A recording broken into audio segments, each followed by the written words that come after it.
चिंता करनी है तो केवल अपनी आत्मा की करो। हम आमतौर पर उन चीज़ों की चिंता करते हैं जिनसे हमारा कोई लेना देना नहीं है। दुनियावी पदार्थों की चिंता करते हैं, दुनियावी रिश्ते नातों की चिंता करते हैं, शरीर की चिंता करते हैं, बहुत सारी चिंताएं करते हैं। मैं तो ये कहूँगा कि हम चिंताओं का ही एक हिस्सा बन चुके हैं।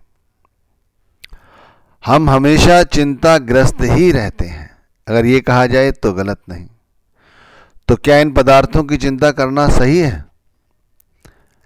इन दुनियावी रिश्ते नातों की चिंता ना की जाए, इस शरीर की चिंता ना करें। अब इस विषय में क्या कहें? चिंता करते हुए तो बहुत समय बीत गया, अब तो कुछ हाथ पल्ले लग गया होता। अगर हाथ पल्ले लग गया है तो चिंता करनी चाहिए, जरूर करनी चाहिए। जितनी पहले करते थे उससे ज़्यादा चिंता करनी चाहिए। और यदि हाथ पल्ले कुछ नहीं लगा है तो ये विचार करना चाहिए कि हम चिंता क्यों करते हैं, बेमतलब में चिंता करते हैं।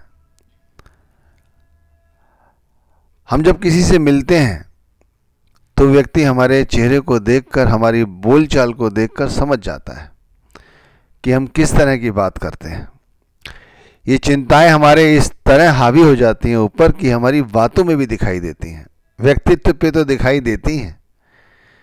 चिंताग्रस्त व्यक्ति कभी भी अपने विषय में अच्छा नहीं सोच सकता। चिंताग्रस्त व्यक्ति हमेशा ही पतन के रास्ते पर चलता है। और जानकर ताज्जुब होगा कि संसार में यदा कदा ही लोग ऐसे हैं जो चिंता नहीं करते, वरना हर व्यक्ति चिंता करता है। जो बच्चे हैं, नादान हैं, उनको तो छोड़ो, बाकी हर जीवात्मा चिंता करती रहती है। गुरु से नाम लेने के बावजूद चिंता करती है, धर्म शास्त्रों को पढ़ने के बाद चिंता करती है, सत्संगों को हर वक्त सुनते हैं, उसके बाद भी चिंता करते हैं। अरे भाई, ये चिंता इस तरह करते रहे तो हम कहाँ पहुँचेंगे? कभी सोचा है? वहीं पहुँचेंगे जहाँ सभी लोग पहुँच रहे हैं। विचार करो, थोड़ा सा विचार करने की बहुत आवश्यकता है कि इन चिंताओं का जो हम हिस्सा बन गए हैं, इनसे हमें किस तरह से ऊपर उठना है। चिंता करी पदार्थों की, चिंता की रिश्ते नातों की। चिंता जब करता है व्यक्ति तो उस ओर हाथ पैर मारता है, वो चीज़ इकट्ठी कर लेता है, वो चीज़ बिगड़ भी जाती है। इस तरह पदार्थ इकट्ठे भी हो जाते हैं, इसी तरह रिश्ते नाते इकट्ठे भी हो जाते हैं और टूट भी जाते हैं।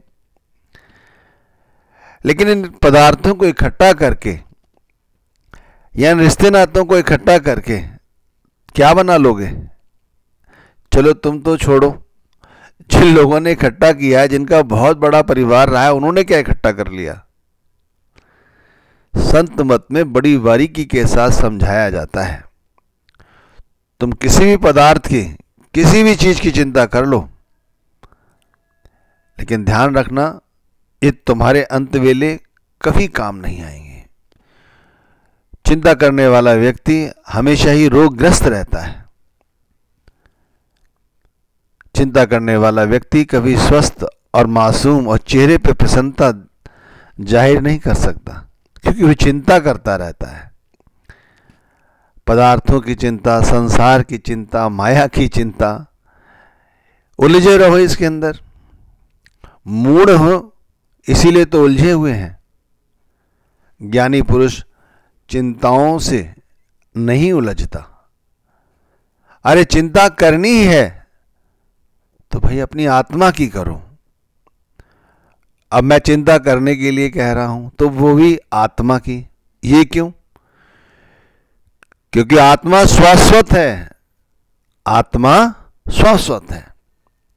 संसार में जितने भी पदार्थ आप देखते हो, ये सभी के सभी नश्वर हैं, इनका अस्तित्व लाफानी है, मिट्टी है। लेकिन आत्मा शाश्वत है, आत्मा कभी मरती नहीं है, आत्मा कभी जन्म नहीं लेती है। आत्मा केवल वस्त्रों को बदलती है, शरीरों को बदलती है। तो आत्मा की चिंता करो। क्या चाहते हो आप? मनुष्य योनि में हो आप इस समय और आपकी आत्मा इसी शरीर में मौजूद है। इतना तो विवेक रखते ही हो कि जो पशु पक्षी हैं वे लोग ऐसे तो है नहीं कोई मशीन से चल रहे हैं, उनके अंदर भी आत्मा है। शोध करो अपने अंदर, क्या चाहोगे कि इन पशुओं में, इन पक्षियों में तुम्हें जाके जन्म लेना पड़े? अब लोग कहते हैं डराने की बात की जा रही है, डराने की बात नहीं की जा रही, यही सच्चाई है। जब जब आत्मा का हनन होता है, व्यक्ति का पतन तो होता ही है, आत्मा का भी पतन होता है। कहते हैं जब सृष्टि का सिरमौर है ये नर्तन, तो इससे आगे की सोचो ना, इसके आगे की चिंता करो ना। इसके आगे की चिंता क्या है? इसके आगे की चिंता है परमात्मा से कैसे मिला जाए, अरे परमात्मा को कैसे जाना जाए, ये चिंता करो। हम तो चिंता करते हैं इन बच्चे पढ़ जाएं, पत्नी के लिए बना लें, अपने लिए ये इकट्ठा कर लें, परिवार को ये दे दें, कारोबार इतना मोटा इकट्ठा कर लें, और भी दुनियावी बातें। तो क्या इन्हें नहीं सोचना चाहिए? इन्हें भी सोचना चाहिए, लेकिन एक सीमित मात्रा तक। जब कोई चीज साथ जानी ही नहीं है तो इसके विषय में इतना ज्यादा क्यों शोध करना, क्यों चिंता करनी? भाई कहा गया है जो तुम्हारी किस्मत का है वो तुम्हें मिल के रहेगा। लेकिन इसके लिए ये भी नहीं कहा गया है कि तुम कर्म करना छोड़ दो, तुम कर्म भी करो, लेकिन आसक्ति रहित होकर कर्म करो। कर्म ऐसे करो जैसे यज्ञ किया जाता है, इस तरह यज्ञ करो, इसी तरह कर्म करो। क्योंकि जो आसक्ति के साथ किसी उद्देश्य को लेकर कर्म किया जाता है, किसी लाभ को ध्यान में रखकर वो कर्म किया जाता है, वो कर्म हमें दुख ही देता है, चिंता ही देता है।